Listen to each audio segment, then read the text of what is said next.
এক যে ছিল বুড়ো দাদি, ছোট্ট এক গ্রামে থাকত। কুঁড়ে ঘরের পাশে একটা পুরনো ময়লা ঝুড়ি ছিল, যেখানে সবাই ভাঙা হাড়ি, শুকনো পাতা আর অকারণ জিনিস ফেলে যেত।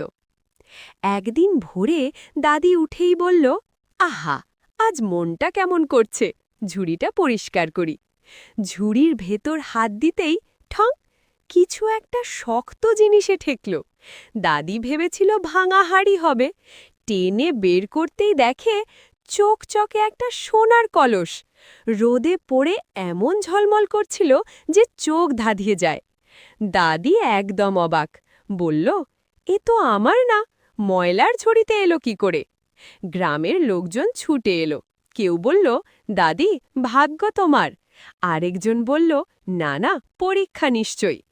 দাদি তখন শান্ত গলায় বলল, যেটা ময়লার ঝুড়িতে পাওয়া যায় সেটা যদি লোভে নিই তাহলে মনটাই ময়লা হয়ে যায়। সে কলসটা নিয়ে গেল গ্রামের মোড়ালের কাছে।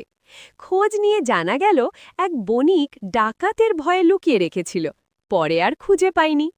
কলসটা ফিরে পেয়ে বণিক খুশিতে দাদিকে পুরস্কার দিল, চাল, ডাল, নতুন শাড়ি আর সবচেয়ে বড় কথা, সম্মান। দাদি হাসতে হাসতে বলল, দেখলি, ময়লা